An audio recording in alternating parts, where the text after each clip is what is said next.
What's up? It's Angel here, and I really wanted to share with everybody and just give an account of myself these past couple years that I've been in the faith. So I hope that you enjoy this, as I guess the goal in all this is to let people know from my own mouth, the words of my life and just how my life is and what's happened so far and how I've gotten where I am. Some people are wondering, and it's not that everyone has asked me this, it's just I feel in the spirit that there are people that do wonder, like, what is the story behind Angel? What's the story behind Tony? Where does he come from? Who is he? Who is this guy? I mean, I've made a lot of posts on Facebook, some of which very radical. I love Jesus, but there are people that love Jesus and they're like, I wouldn't say some of those things, but the thing is, it just kind of, I don't know how to really say. I'm just, people want to know what's your religion, what it's your doctrine, what you're teaching, where do you get all these things from? Because I say some things that challenge people, like, a lot. For instance, some of the things that maybe not all of you have heard about, some of the things I challenge people on are living sin free. I challenge people about the miracles, the power of God, that the kingdom of God, the kingdom mind, the kingdom lifestyle. I challenge people on that. And I've gotten a lot of different feedback. Oh, it's impossible to live sin-free, or miracles. We won't see that happen until we, I don't know. This is crazy, crazy conversations that I have with people, and actually some of the most interesting, because in a normal everyday setting, who sits around and talks about raising the dead in this world unless you actually believe in those things, and all of the things that pertain to Jesus, the kingdom, righteousness, Holy Spirit, God, and all of that, etc. So I would like to start by sharing about how I even came into Jesus. So please be prepared to sit and to listen as I tell the story of how I am to where I am now. So it started about, we can even go from before 2011. Well, okay, all of my life I've been raised in Christian homes, Christian setting, Christian background, Christian parents, very strong believers. And I've been to different churches. Namely, I don't know if any of you know, but I used to go to a church called Saint City with my parents. Of course, I was a little kid then, so wherever church I went to was because of my parents. So Saint City, it was connected with a second church, which is called a Whitehead Memorial. I think that's the first church that I can remember. There's churches that I went to before, I just don't remember the names of them. I was really young then. But like Saint City, Whitehead Memorial, which one I think is in Inkster or Romulus or something like that. The other one is in, I don't know. I think it's Ipsy. Part of Ipsy. Whatever, you can look it up. But these churches I went to and seen a lot of, the things that happen in church. And even after that, we went to a church called Burning Bush. And that's when I was like maybe 12 years old, up until, I want to say 14 or 15. And then from there, that's when my dad became a pastor and started to, it felt in his heart. I guess, I don't know the whole story. I don't remember, but I do know that. I feel like he felt in his heart that God was calling him, and that has been calling him all of his life. So he just listened to the call, went out. Amazing story. Talked to him. You'll hear. Started on the church corner with nothing. And today the church is pretty good. Doing well. God's blessing. But anyways, So what is my role in all of this? So, okay, during the time of Saint City, little child, didn't really understand too much about God except the fact that we went every Sunday to church. And yeah, I mean, didn't really have a problem with that, I guess. I mean, I'm just a little kid. Uh, Saint City, Whitehead. Going to Burning Bush was when I got like, I'm starting to grow up a little more. I'm starting to get my own feelings, my own thoughts, my own emotions.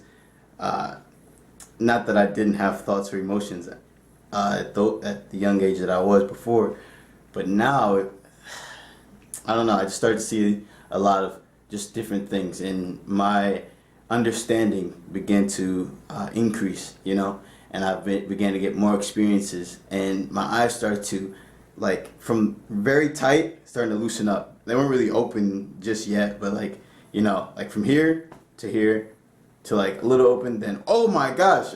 So that's kind of like what's from that church to now. That's what it is. But then it was like really tight, loosen up. I start to see certain things going on that really bothered my heart as just a young one, and it also gave me a lot of questions about if Jesus, if who God is and what is Christianity. I started to look into different religions, different beliefs.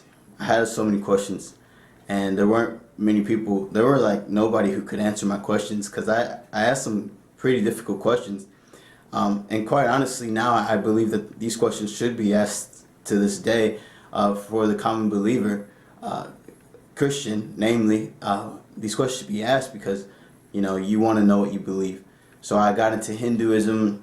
Well, no, not Hinduism. I got into Buddhism. I started looking at Buddhism and Zen Buddhism. So not like just basically Zen Buddhism, not like really deep in, just like the belief of following peace and being one with everything. And I don't know. I didn't really understand fully what I was doing. I just called myself a Buddhist, trying to actually get into it, but I just didn't understand too much. There's so much. I mean, even with enlightenment and like getting to enlightenment, like, oh my gosh, there's so many things that are, for a young one who's 12, very complicating. The only thing I really wanted to follow in Buddhism was just a life where you could be nice, a nice person, and still make it, live a life of good, in a sense, a self-denial, and still make it. That's really what I was looking for, because at the church I was going to, I wasn't seeing a lot of the love of God. I didn't even know that God, I don't think I knew then that God was love. I just knew that God was someone that we worship, somewhere up in the clouds somewhere. And like, I don't know, it kind of seemed like God was second and my life was first, and the thing with me was I felt like I was supposed to believe that God was first and I'm second. But the thing is, like, you don't see God. So it was just kind of confusing to think of a God that you can't even see. That world is supposed to be first and this world is supposed to be second. When I wake up in the morning, I wasn't thinking God first. I was thinking I got to get ready for school. I hate waking up for school every day. I wasn't thinking about, I don't know if that makes too much sense. To me it does. So I pray that makes sense for you in Jesus' name. But anyways, so the Buddhism thing, didn't really like get too deep into that. Didn't really, grasp that too much. But what I did grasp was witchcraft. Now, I really like the idea of witchcraft because, growing up, I love, like, superpowers. You ask my mom, she knows I love Spider-Man. Cool. Love Spider-Man. Love the idea that you can have some kind of a power, right? And the power really started to interest me a lot at this age. I started looking up, like, moving things with your mind, chi. I think it's called telekinesis, the moving things with your mind. Chi, the energy, the chakra that flows in our body, and witchcraft. All of those things that I was looking up, the chi, the chakra, meditating, all these things, it actually led me to witchcraft, and I didn't even know that I was being led to witchcraft. I thought, I'm just doing cheat. Now, this kind of came from some of the cartoons I was watching. I watched something called Dragon Ball Z. I know everybody knows about this.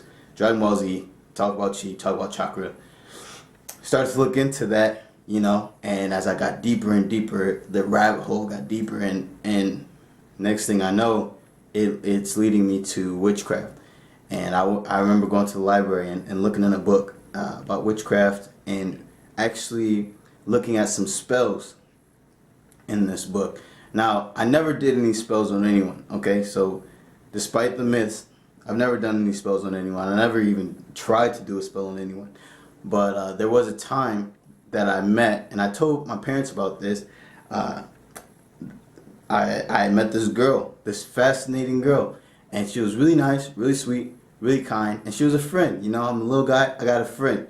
Now, I wasn't really good at making friends at this point, but she was a really good friend, and she told me one day that she was a witch, that she did, I think it's green magic.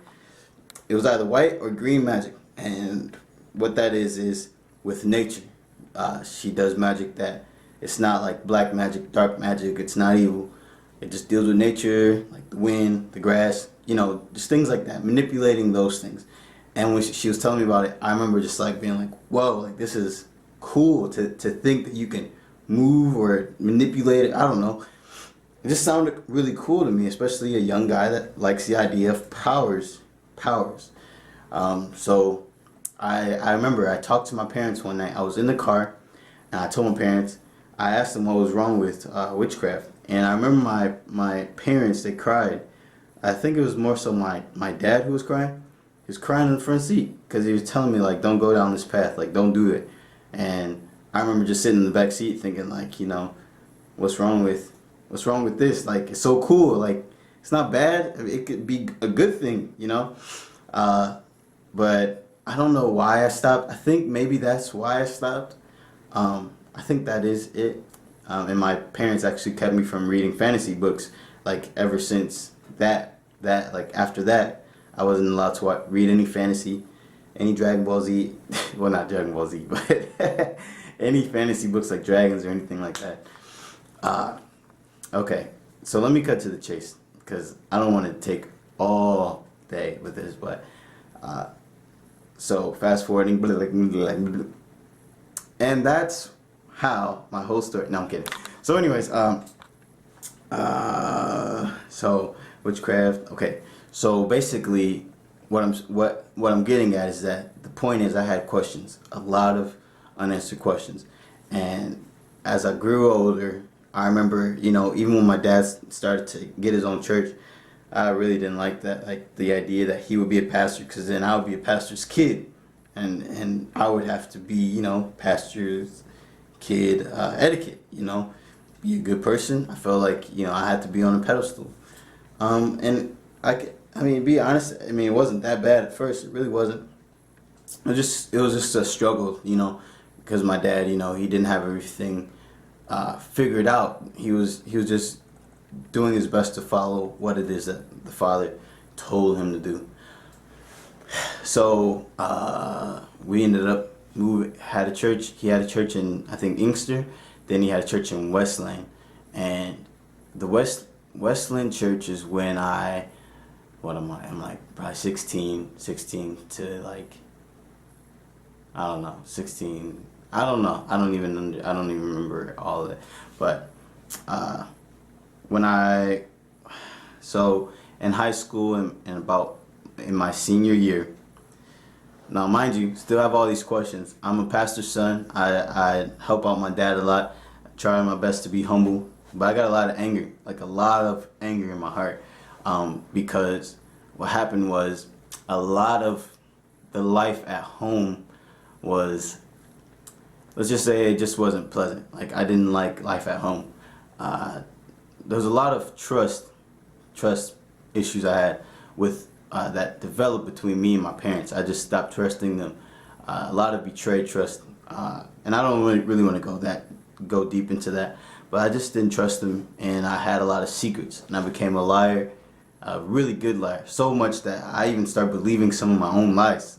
Like, and I would lie about everything without even thinking about it. Like, because I was so afraid of getting in trouble, I would lie. Like, for instance, here's an example of a stupid lie. It'd be like, okay, Tony, did you brush your teeth today? Yes, right? Thinking that I'm going to get in trouble just because I didn't brush my teeth.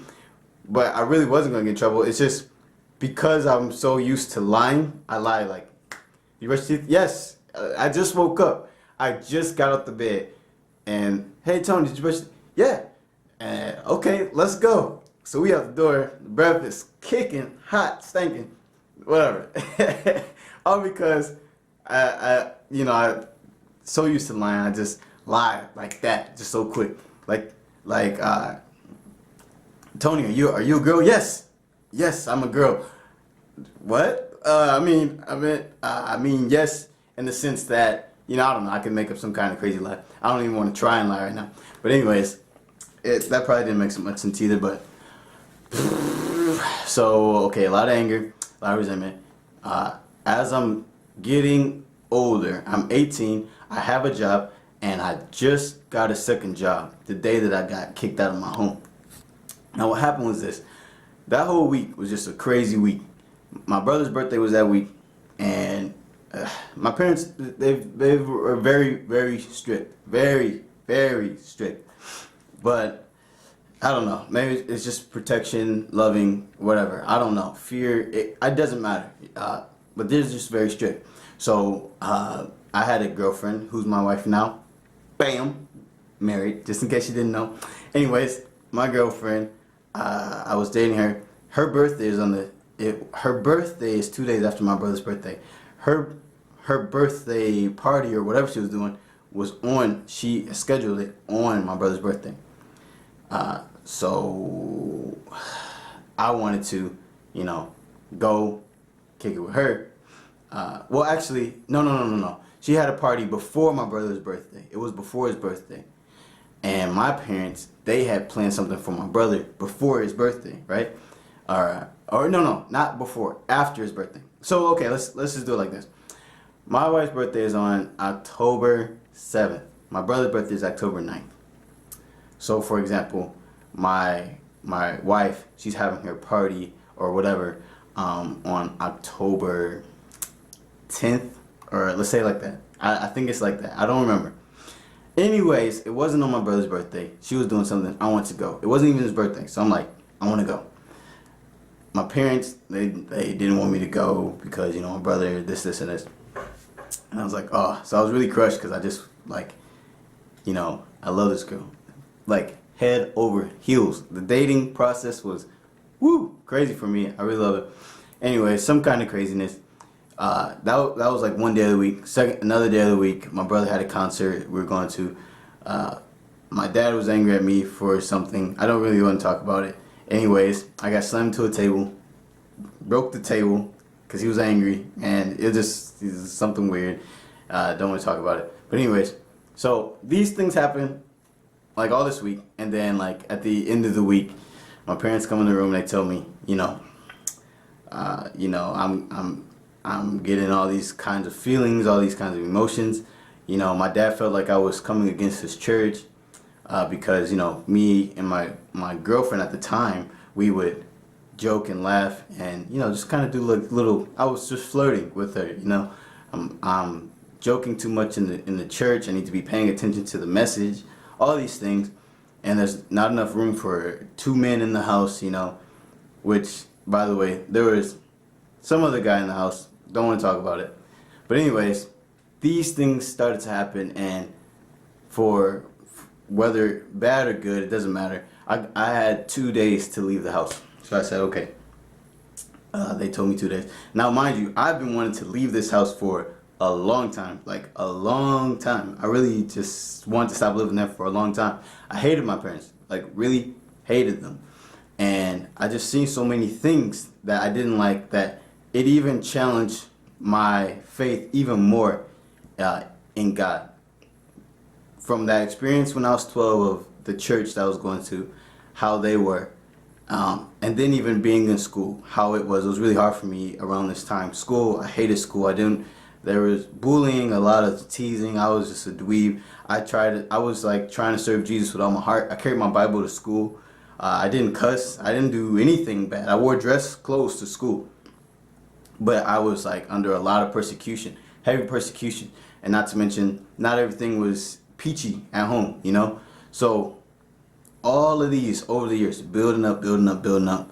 I got real popular in high school, which was cool.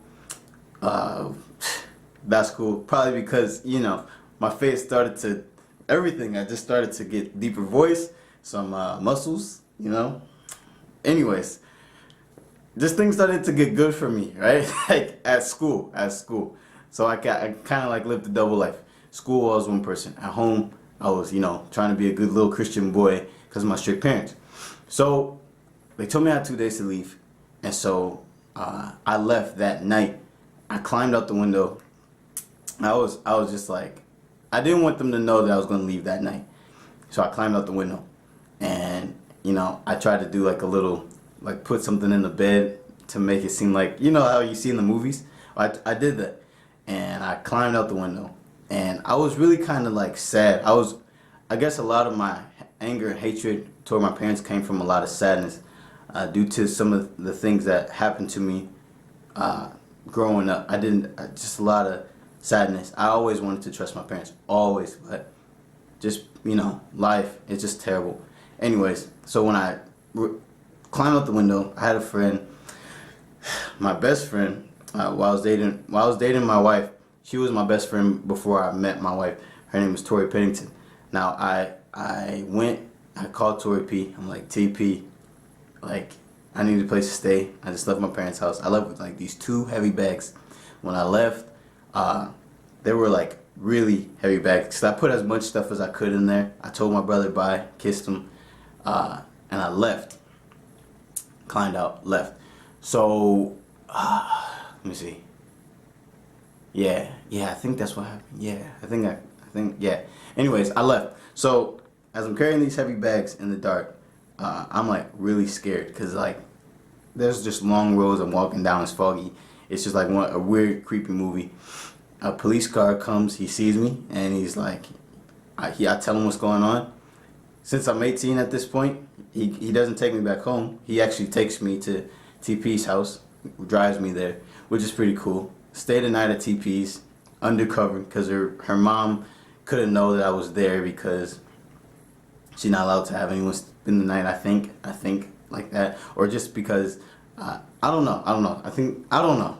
Anyway, I stayed the night with her. One night with her. Next day, told my girlfriend what happened, and I came to Eastern Michigan University, but I wasn't in school because I needed my parents' information in order to start attending school. So I just kind of live with different people. I live with some friends from high school, and they've been like a really great help to me. Dominique, Bird, Veronica, Davis, just amazing. I call them Auntie. Well, I call Veronica Auntie.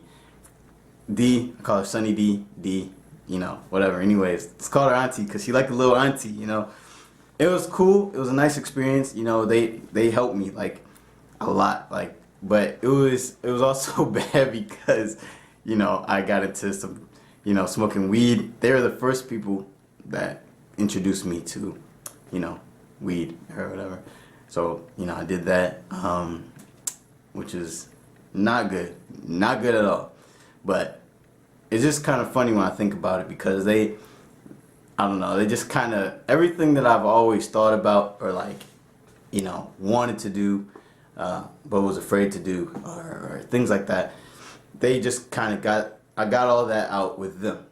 You know, I drank with them, I smoked with them, I partied with them, and it was just, it's a cool time to think about because of just like how loving they were, helping they were. They're just really cool.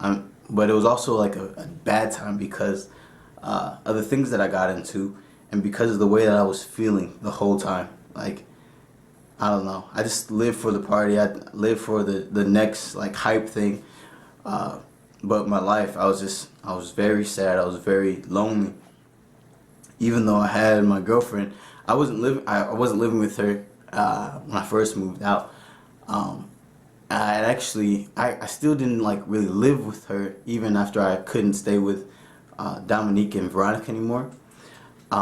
I had moved in with this guy that I met here. He was a cool guy. He let me move in with him and let me stay. And I actually stayed with him for like, I don't know, maybe like 7 months. I don't know.